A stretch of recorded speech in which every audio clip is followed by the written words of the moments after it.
Merci d'être sur la télévision Labari pour suivre le journal de ce jour à mercredi 28 octobre 2020. Mesdames et messieurs, bonsoir et bienvenue à tous.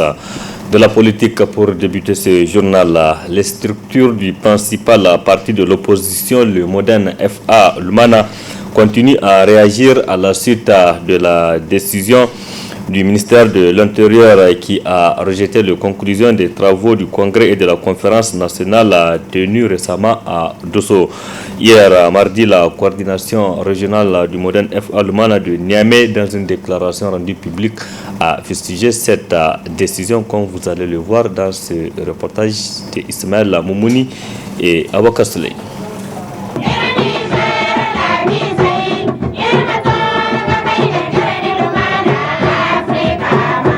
La correspondance du ministère de l'Intérieur adressée à Nomo Umaru le 23 octobre dernier est de nul effet. C'est le message de la coordination régionale de Niamey du parti Modern FA Lumana. Après avoir soutenu la déclaration du bureau politique national, la coordination dresse ce message. S'il s'agit pour Issoufou Mahamadou d'empêcher au parti Modern FA Lumana Africa de prendre part à ces élections, c'est peine perdue. Lumana est bel et bien déterminé à faire valoir ses droits constitutionnels et ce, quel qu'en soit le prix. Qu'il soit clairement entendu, si Issoufou Mahamadou empêche à Lumana d'aller aux élections, Taraya n'ira pas non plus aux élections. Dans ce combat pour l'état de droit, l'honneur et la dignité, le Modern FA Lumana Africa veillera à ce que la justice soit et demeure le dernier rempart contre l'abus et l'arbitraire. S'il s'agit pour Issoufou Mahamadou de perpétuer le désordre et les affrontements comme il l'a fait dans le pays tout au long de ces 10 années de règne, jalonné de cadavres et de pillages innommables, là encore, c'est peine perdue. Des élections transparentes, libres et inclusives se tiendront, Inch'Allah, dans le respect des échéances constitutionnelles, et son régime mafieux et sanguinaire sera balayé à la fin du processus. Par conséquent, la coordination régionale de Niamey lance un appel à l'ensemble des militantes et militants, sympathisantes et sympathisants du Modern FA Lumana Africa et au-delà, à l'ensemble des populations de la ville de Niamey pour une mobilisation générale au fin de faire échec à toute banalisation des décisions de justice. Invite les responsables des organes du parti de rester sereins et de faire diligence dans la préparation des dossiers de candidature, car rien, absolument rien, ni personne n'empêchera aux candidats de notre parti d'aller aux élections. Le Modern FA Lumana Africa dit réaffirmer son opposition absolue à tout régime politique fondé sur la dictature, l'arbitraire, l'impunité, l'injustice, le régionalisme, l'ethnocentrisme et le pouvoir personnel, et cela conformément au préambule de la Constitution du 25 novembre 2010. Autre déclaration, toujours relativement à l'évolution du processus électoral au Niger, c'est celle du groupe parlementaire de l'opposition composé des députés du parti Lumana Africa, Hankouri Kishinkasa et Amin Amin. Ce groupement, donc, ce groupe parlementaire a rendu public ce matin une déclaration. Dans celle-ci, les signataires ont aussi fustigé la décision du ministère de l'Intérieur qui a reconnu le congrès tenu récemment à Dosso par le sieur Noma Umaru. Le résumé avec Ali Sissé Ibrahim et Aboubacar Souley. Dans cette déclaration rendue publique par le groupe parlementaire composé de députés de l'opposition, il a été question pour eux d'exprimer leur mécontentement, mais aussi leur désapprobation de l'acte signé par le secrétaire général du ministère de l'Intérieur, Ider Adamou, qui reconnaît le congrès effectué par Noma Umaru à l'hôtel Toubal de Dosso. C'est avec une arrogance et une insuffisance déconcertante que les barons du régime, par le biais du secrétaire général Ider Adamou, retraités de son état, ont résisté de manière flagrante à l'exécution des décisions, violant ainsi sans vergogne l'article 117 alinéa 2 de la Constitution qui stipule les décisions de justice s'imposent à tous, au pouvoir public comme aux citoyens. En recevant les documents des soi-disant assises de Noma Umaru, faisant usage des attributs et de la qualité de président du parti Modern Fallouman Africa, malgré l'interdiction du juge, et en donnant suite à sa requête, le ministre de l'Intérieur se rend coupable de violation de notre loi fondamentale. Aussi pour marquer avec véhémence leur refus de la décision du ministère de l'Intérieur qui reconnaît le congrès de Noma Oumarou tenu à l'hôtel Toubal de Dosso, les députés de l'opposition exigent ce qui suit. Les députés de l'opposition interpellent le président de la République et lui rappellent son serment coranique de respecter et de faire respecter la constitution que le peuple nigérien s'est librement donnée. Exige la démission immédiate du ministre de l'Intérieur. Demande la mise à la disposition de la justice du sieur Ider Adamou, secrétaire général du ministère de l'Intérieur. Enfin, le groupe parlementaire de l'opposition qui regroupe les députés de Lumana, Kishinkasa, Hankouli et Amin Amin demande au peuple de se mobiliser pour faire barrage à l'entreprise de démolition de la démocratie. Merci Ali Cissé Ibrahim pour ce résumé de la déclaration du groupe parlementaire de l'opposition ce matin qui demandait entre autres dans sa déclaration la démission du ministre de l'Intérieur. Lui, il n'a pas hésité à déposer sa démission. C'est le président du parti Mouvement Patriotique pour la République MPR, Jamhouria Albade Abouba, qui est le ministre de l'Agriculture et de l'Élevage qui a déposé sa démission il y a quelques jours. Une démission pour se consacrer au parti qui affûte ses armes pour affronter les échéances électorales à venir. C'est ce que vous allez voir dans cet élément.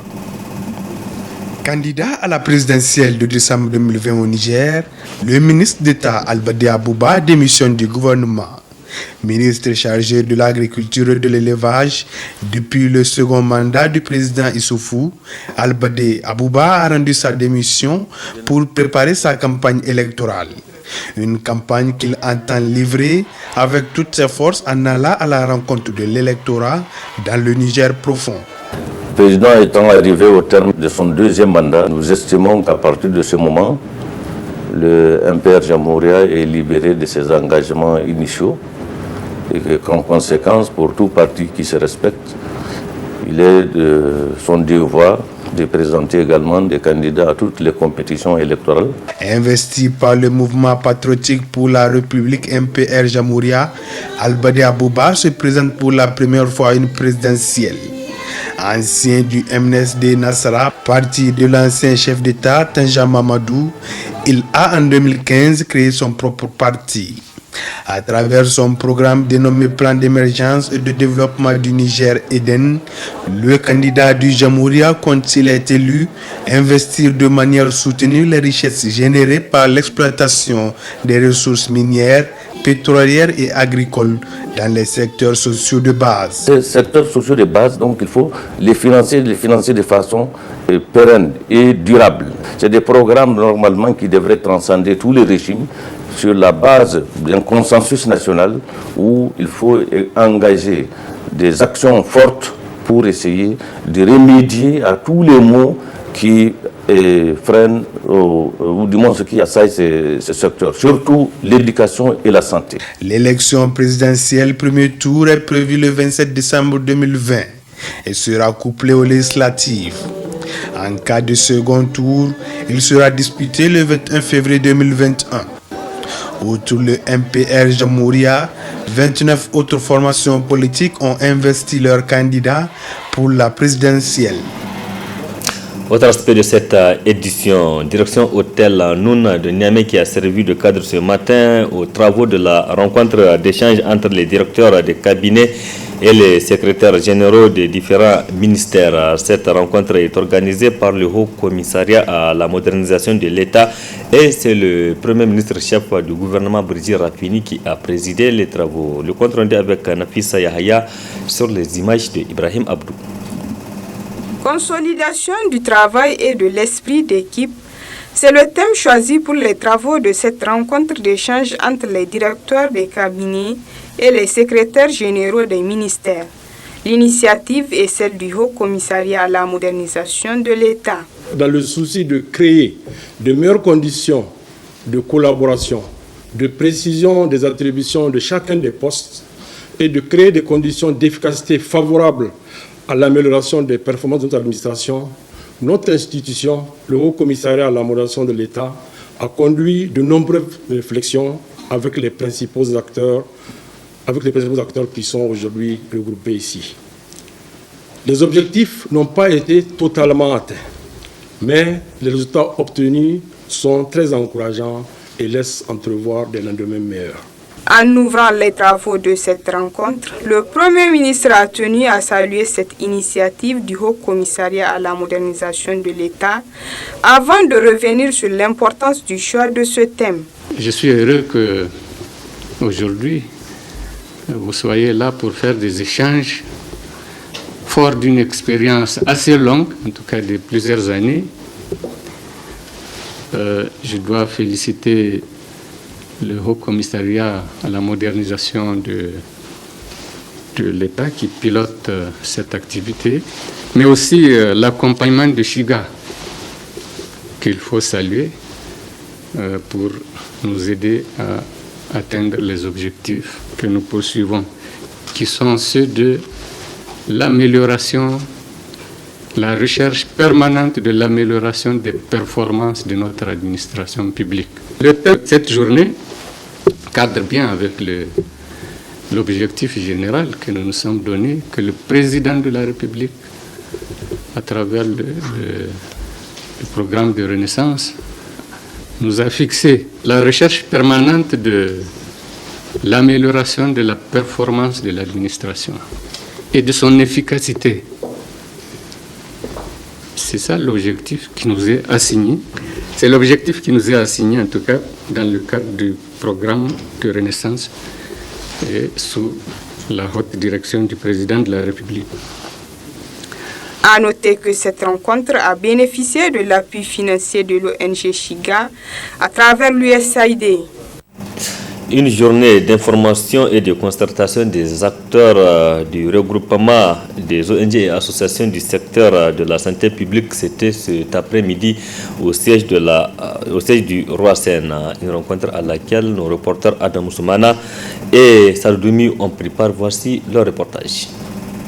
L'ensemble des acteurs de la société civile nigérienne intervenant dans le secteur de la santé se retrouvent par la présente rencontre autour du président du regroupement des organisations non gouvernementales et associations du secteur de la santé au Niger. Une rencontre qui a porté entre autres sur la mise en œuvre des OMD et ODD dans le pays et d'autres sujets non moins importants. Il y a un processus actuellement qui est en train de se conduire sur le GFF, donc le Global Fund Facility. Donc c'est un mécanisme de financement en fait dans lequel le Niger s'est engagé, et à travers ce mécanisme le Niger devrait élaborer un dossier d'investissement. Donc, et ce dossier d'investissement doit en fait sortir d'un certain nombre de consultations.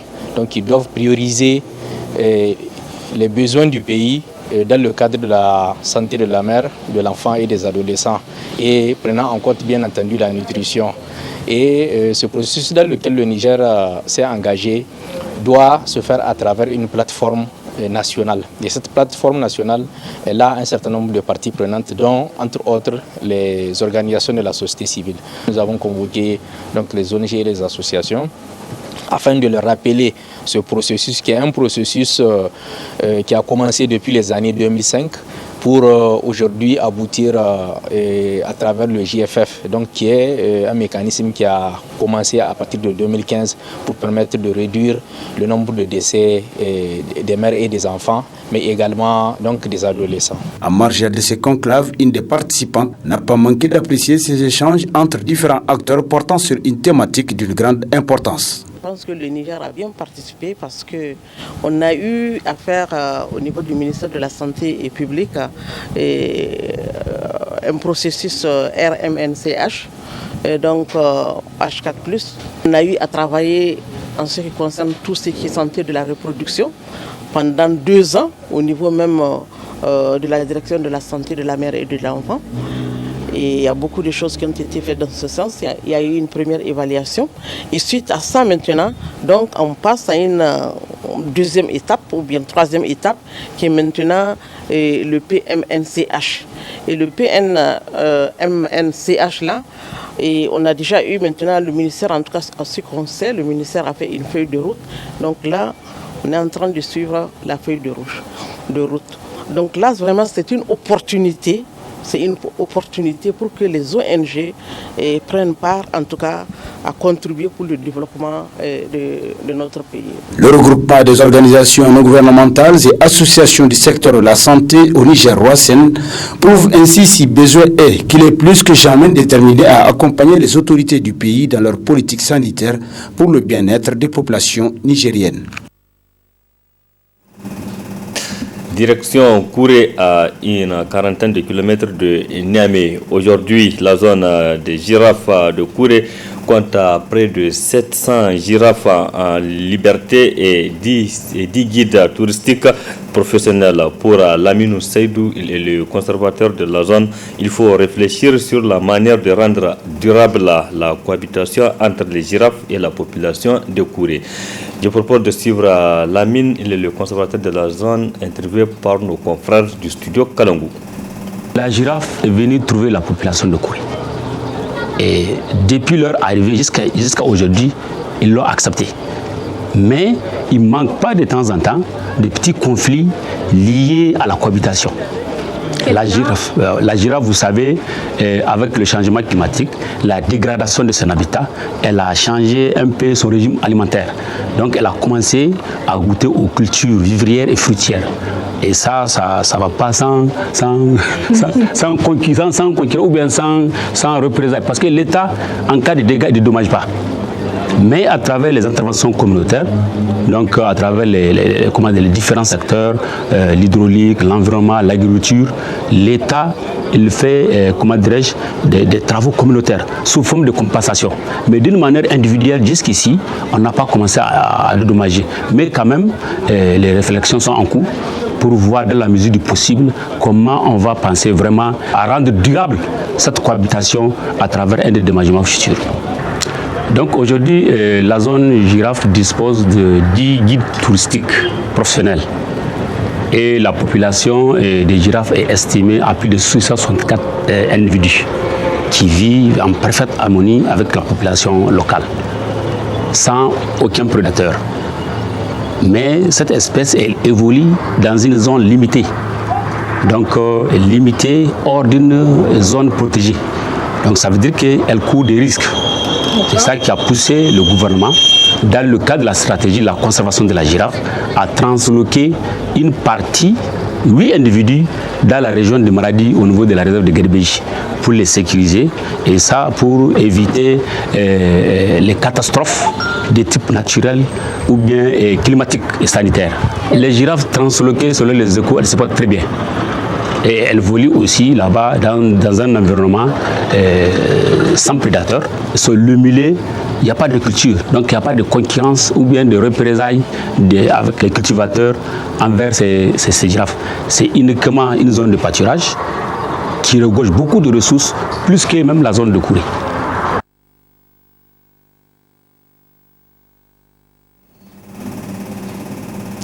Du sport dans ce journal, l'entraîneur de l'équipe nationale du Niger, le MENA Aprima, était face à la presse ce mercredi matin au siège de la Fédération nigérienne de football FENIFOOT. Harouna Abdullah a dévoilé la liste des 26 joueurs retenus qui vont jouer les matchs amicaux contre le Mali et le Maroc dans le cadre des préparatifs du championnat africain de Nations en Chan Cameroun 2021. Ismaël Moumouni était à cette conférence de presse. Voici son résumé. Ils sont au total 26 joueurs, dont 4 gardiens de but, 8 défenseurs, 8 milieux de terrain et 6 attaquants à être présélectionnés par Harouna Abdullah, coach de l'équipe A' du MENA national. Cette équipe va affronter le Mali et le Maroc en match amical dans le cadre du tournoi international préparatif Chan Cameroun 2021. Plusieurs questions ont été posées par les journalistes au sélectionneur qui a rassuré le public d'une bonne préparation de ces poulains. On a fait déjà 2 à l'extérieur, au Maroc, en novembre de 2019 et au Congo en participant au tournoi avec les deux Congos et le Burkina Faso. Et là, nous avons pensé l'organiser chez nous. C'était prévu déjà avec les équipes de la sous-région qui étaient qualifiées au CHAN aussi. Là, on a l'opportunité de faire venir le Mali et le Maroc. Je pense que ça peut compenser un peu le tournoi raté de l'UMOA de l'année passée. Nous sommes sur la bonne voie. On a de la compétition de façon régulière. Ça veut dire que ça permet de relever le niveau des joueurs en compétition. Parce que là, on va dans un tournoi où on ne va que pour ça. En passant par des matchs amicaux, forcément, ces joueurs-là vont s'aguerrir et vont forcément progresser. Et je pense que ça, c'est un peu la main de tout un chacun, de l'encadrement technique qui sollicite ces matchs et aussi du bureau fédéral qui est disposé à accompagner en mettant les moyens pour faire venir ou des équipes ou pour déplacer notre équipe vers des pays voisins pour des matchs amicaux. S'agissant des 23 joueurs qui vont participer au CHAN Cameroun 2021, la liste demeure encore ouverte. Il suffit aux joueurs de faire ses preuves, comme en atteste le sélectionneur. C'est dû d'abord à la performance individuelle de chacun, dans son club et en équipe nationale, parce que là, nous allons les évaluer à l'issue de ces deux matchs. C'est possible que des réaménagements après ce tournoi-là puissent être apportés à cette équipe. Si dans le championnat, il y aura des joueurs qui seront fait remarquer. Il faut dire que jusqu'à la date butoir pour envoyer la liste de 23, c'est ouvert à tous les nationaux, donc à tous les joueurs qui jouent dans le championnat. Et je pense qu'on va les observer pour voir celui qui véritablement est dans les prédispositions pour participer tout de suite à une compétition. Nous pensons que ce groupe-là, c'est le meilleur groupe qu'on puisse réunir et c'est ce qui a fait quelques départs. Et on a aussi intégré le jeune Yacouba qui était déjà avec nos cadets en junior et qui l'année passée a donné, pour moi, de mon point de vue, des bons signes en équipe, dans son équipe à l'ASFAN, qui a intégré. Je pense que c'est véritablement le seul nouveau qui intègre le groupe. Et tous les autres y étaient déjà. Alors tous au stade général Séni Kountché pour soutenir nos ambassadeurs le jeudi 29 octobre contre le Mali et le mercredi 4 novembre contre le Maroc à partir de 17h. Pour rappel, dans le cadre du CHAN Cameroun 2021, le Niger est dans la poule avec les deux Congos et la Libye. Oui, Ismaël Moumouni, en prélude à ce match de demain, le Niger contre le Mali, le président national des supporters des équipes nationales du Niger était cet après-midi à l'université Abdou Moumouni de Niamey. Il s'agissait pour Abdou Rafa de mobiliser les étudiants de cette université pour soutenir le 11 national demain face aux aigles maliens. Ismaël Moumouni. Inviter la population de Niamey à faire le déplacement pour soutenir l'équipe nationale, objet de cette présence du président, du supporter, du MENA, de la région de Niamey, à l'université Abdou de Niamey. Je me suis dit, il faut que je vienne vous voir pour vraiment vous demander, comme vous avez l'habitude de le faire, de continuer à le faire, de nous apporter votre soutien dès demain pour aller supporter le MENA, Inch'Allah. Et le tournoi commence demain et prend fin le 4 novembre prochain. Comme je l'ai dit, je suis nouvellement élu et la composition du bureau des supporters va se faire cette fois-ci d'une manière spéciale parce que nous allons impliquer l'université de Niamey. Je suis venu pour vous passer ce message et j'aimerais que vous soyez présents demain, vous tous qui êtes ici. Sans distinction. Message perçu par les étudiants tout en réaffirmant leur soutien à l'équipe nationale en participant activement aux rencontres au stade général Séni Kountché. Durant toutes les activités sportives au Niger, les étudiants ont toujours été le plus grand nombre de supporters au niveau du stade national Séni Kountché. Et Inch'Allah, avec le message qui était passé, les étudiants vont participer massivement pour soutenir la patrie, pour soutenir le Niger, et pour encourager nos joueurs et pour que le MENA puisse sortir vainqueur, Inch'Allah, dans toutes les équipes. Le 12e joueur est invité à participer aux rencontres pour donner plus de tonus aux joueurs afin qu'ils puissent réaliser des exploits. Rendez-vous donc demain jeudi à partir de 15h30 au stade général à Seyni Kountié pour supporter le 11 national. Bonne chance donc aux équipes du Niger. Nous arrivons à présent à la rubrique hebdomadaire, à la chronique judiciaire qui porte cette semaine sur le thème contrat de travail. Un thème qui sera développé par le juriste Alfred Emmanuel, président du Rassemblement des acteurs donc pour la promotion et le respect du droit international humanitaire et des droits de l'homme. Très bonne réception.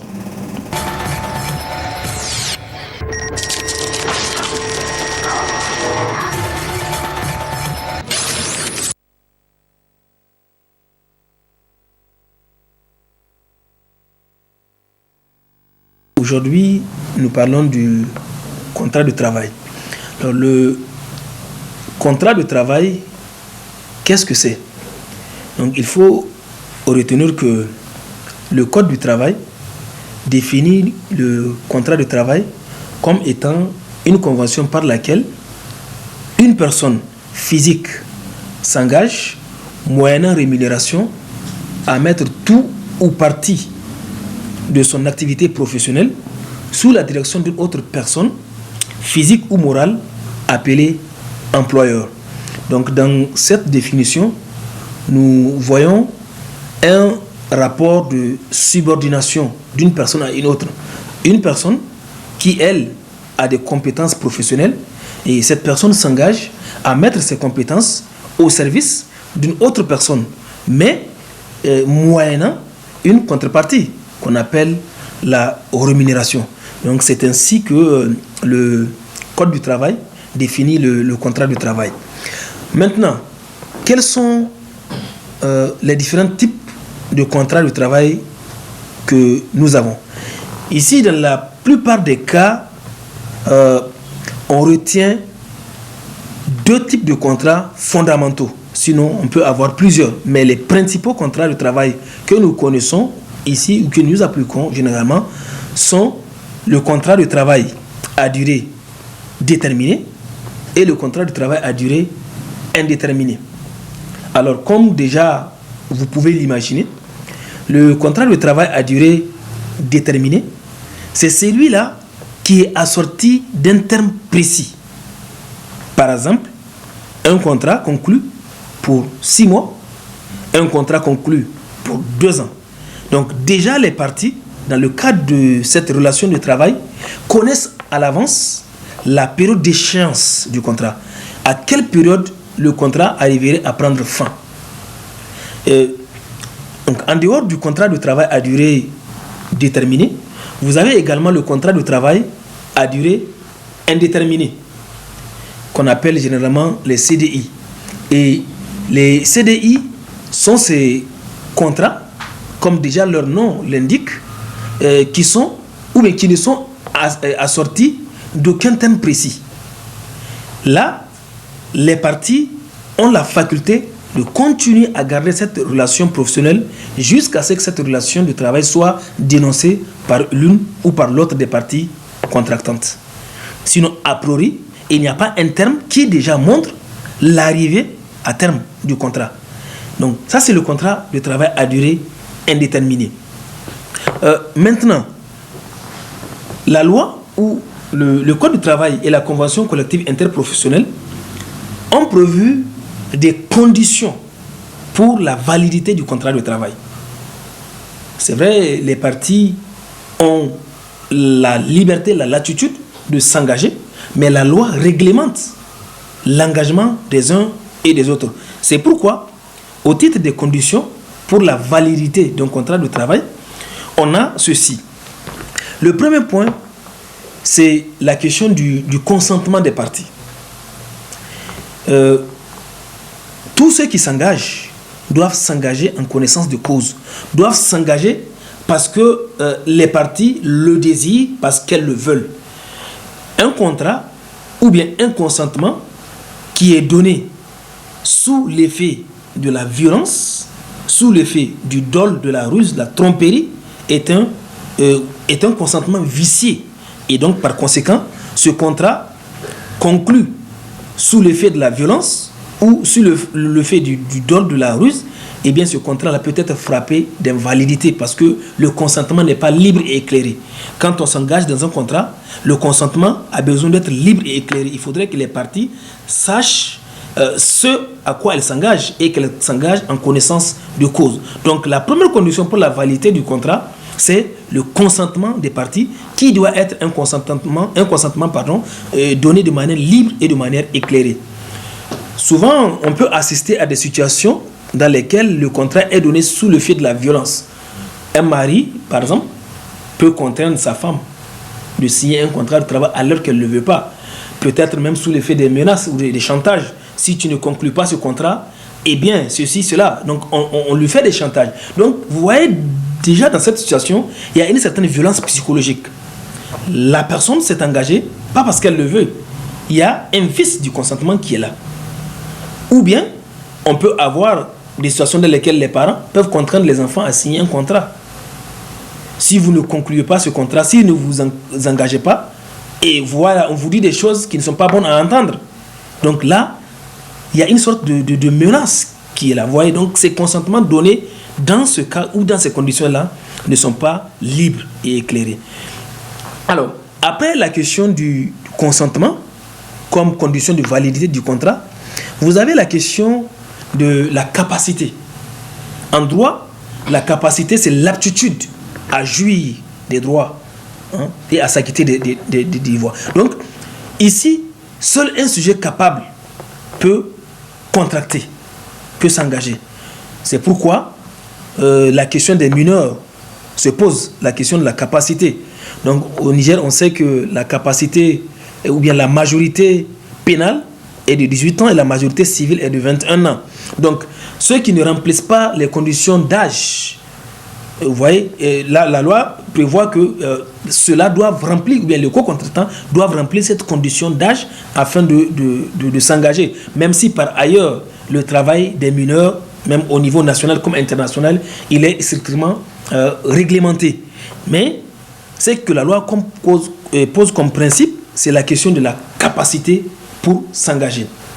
Mais il s'est également posé, au titre de la capacité, la question de la femme mariée, ou bien la question du mariage, qui est un facteur d'émancipation.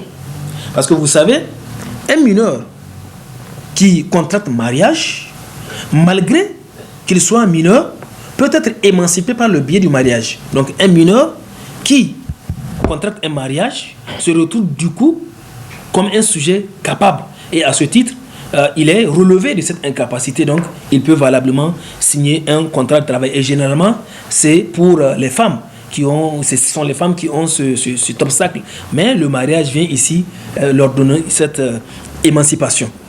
Donc, après la question de la capacité, vous avez également la question de l'objet et de la cause. Le contrat de travail doit avoir un objet, d'ailleurs l'objet qui doit être licite, et une cause aussi licite. Il peut y avoir des situations dans lesquelles les contrats sont fantaisistes, ou bien même que le contrat existe, mais il est démuni de tout objet sérieux.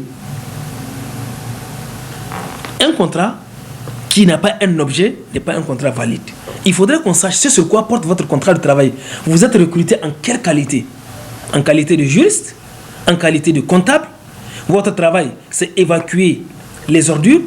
Votre travail, c'est être journaliste, c'est être rédacteur, c'est être caméraman. C'est quoi l'objet de votre contrat? Le contrat doit avoir un objet.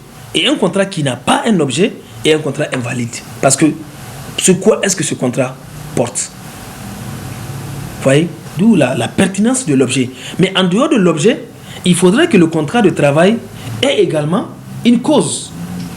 Une cause sérieuse, une cause licite. Donc la cause ici, licite, est également une question, si vous voulez, fondamentale pour la validité du contrat de travail. Dès l'instant où la cause est illicite, elle est immorale, eh bien, l'objet ou bien si vous voulez, oui, la cause ici, illicite, invalide le contrat. C'est pourquoi la loi a prévu une cause licite du contrat pour qu'il soit valide. Donc voilà les conditions qui donnent la validité d'un contrat de travail. Maintenant, après ces conditions de validité du contrat, nous pouvons voir des situations qui peuvent suspendre le contrat ou qui peuvent mettre un terme complètement au contrat de travail. Quand vous prenez la question de la maladie peut suspendre le contrat de travail. Un salarié malade, eh bien, ne peut pas valablement exercer son travail. Donc, du coup, dans cette situation de maladie, le contrat peut être suspendu. Mais vous avez également certains événements qui peuvent arriver. Le salarié peut demander, si vous voulez, une sorte de permission pour convenance personnelle. Dans ce cas, il va à ses obligations, à ses occupations. Donc, dans cette situation-là, le contrat est suspendu jusqu'au retour du salarié. Il y a également d'autres cas comme, si vous voulez, des événements exceptionnels qui arrivent dans la vie du salarié, là également qui peuvent être des facteurs de suspension du contrat. Maintenant, en dehors de la suspension du contrat, vous avez la rupture du contrat. De manière générale, le contrat de travail peut être rompu, mais la rupture ici obéit à un certain nombre de conditions et de règles. Par exemple, un contrat de travail ne peut pas être rompu que pour une cause légitime ou bien une cause réelle et sérieuse. C'est-à-dire, l'employeur ne peut pas se lever aujourd'hui parce qu'il s'est réveillé sur un pied gauche et qu'il dise à son salarié, ben, écoutez, je ne veux plus de vous aujourd'hui, levez-vous et partez, laissez mon bureau. Ce n'est pas possible.